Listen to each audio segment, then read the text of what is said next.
Good morning, all of you. How are you all? I hope you all are fine and safe at your home. So, in the last video, we have done till chapter number 12 and we have done exercise also. And I hope you all are able to understand all the things. So, today we are going to start with our new chapter, that is chapter number 13 from our textbook.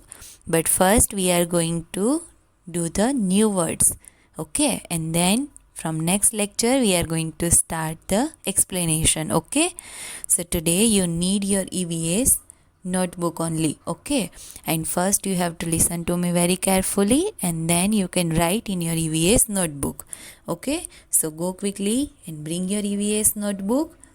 And our chapter name is Land, Water and Air. So in this chapter we are going to learn about different types of land, water and air. Okay, and all the things we are going to learn in this chapter. So now let's start. Okay, so these are the new words of this chapter. Now let's start. Chapter number 13, Land, Water and Air. Now number 1, LANDFORMS, land forms. मतलब जो land के different types होते हैं ना, that is called land forms. Okay, and detailing we are going to learn in our explanation. Okay, जब मैं explain करूँगी ना, at that time I will give you all the information about land forms. Okay, land forms का meaning होता है कि जो different types की लैंड्स होती है ना, उसको बोलते हैं land forms. Okay, now number 2, CROPS, crops.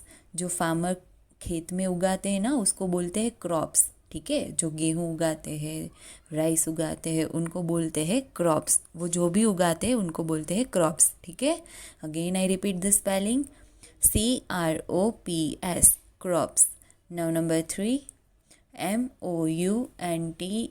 MOUNTAINS, mountains. See, what is the meaning of mountains? that we all know. mountains मतलब जो पर्वत होते हैं बड़े बड़े, वो. again I repeat this spelling, MOUNTAINS, mountains. now number 4, HILLS, hills.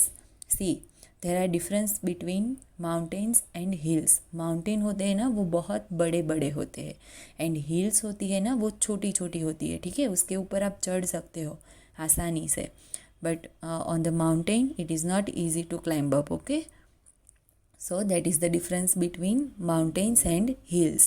so again I repeat the spelling, HILLS, hills. number 5, VALLEY, valley. C, valley किसे बोलते हैं? दो हिल्स होती है ना, उसके बीच में से रास्ता जाता है, तो उसको बोलते हैं valley. Okay, about that we will learn later on. Okay, हम बाद में जब चैप्टर एक्सप्लेन करेंगे ना, तब आपको पिक्चर भी दिखाऊंगी. ठीक है, so again I repeat the spelling, VALLEY, valley. Number 6, DESERTS, desert. तो उसके बारे में तो हम सबको पता है कि जहाँ पे पानी नहीं होता है, सिर्फ रेत ही रेत होती है, दैट इज़ कॉल्ड डेजर्ट. ठीक है, हमारे यहाँ पे भी है ना, कच्छ है, वहाँ पे होता है ना डेजर्ट. आप कभी गए होगे तो. Again I repeat the spelling, DESERTS, deserts. Now number 7, OCEANS, oceans. see, meaning of the oceans and meaning of the seas, both are same, but there are difference between two things. Okay, let me give you explanation, but first let's read the spelling again, OCEANS, oceans. and number 8, SEAS, seas. ठीक है, दोनों के meaning same है, समुद्र होता है. ठीक है, दोनों का मीनिंग, बट ओशंस का क्या होता है, वो बड़े होते हैं. ठीक है, as compare to seas. Okay, oceans are bigger than seas. और आप लोगों ने कभी देखा होगा कि बीच होता है, जो आप लोग बीच पे जाते हो ना, हमारे यहाँ पे भी डुमस में बीच है, तो उसको बोलते हैं सी.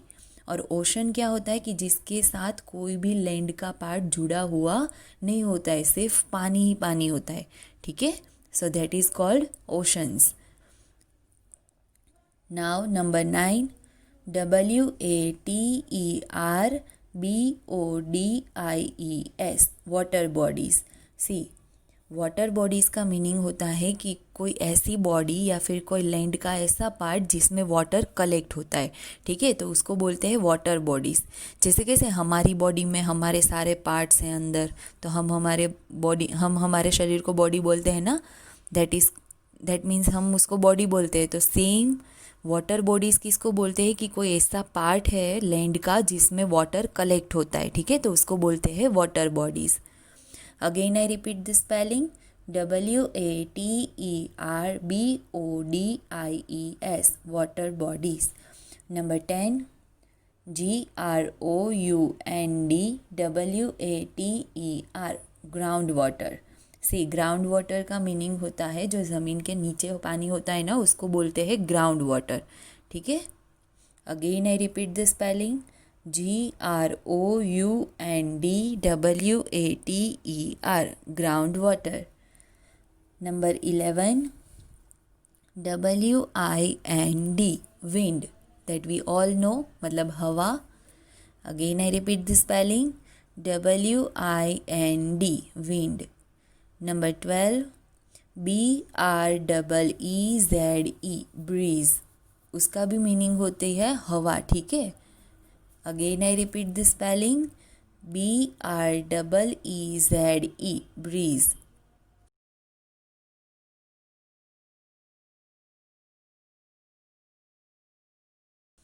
पर ब्रीज का मीनिंग होता है जो हवा स्लोली ब्लो होती है ना, उसको बोलते हैं ब्रीज, ठीक है. और विंड किसे बोलते हैं, जो हवा मूव होती रहती है, मतलब हमारे आसपास हमें फील हो सकती है, ठीक है, उसको बोलते हैं wind. Now number 13, STORM, storm. तो ये जो स्टॉर्म है that is very strong, okay, वो बहुत स्ट्रॉन्ग हवा होती है जो हमें उड़ा के भी ले जाती है, ठीक है, that is storm. Again I repeat the spelling, STORM, storm. Now number 14, POLLUTION,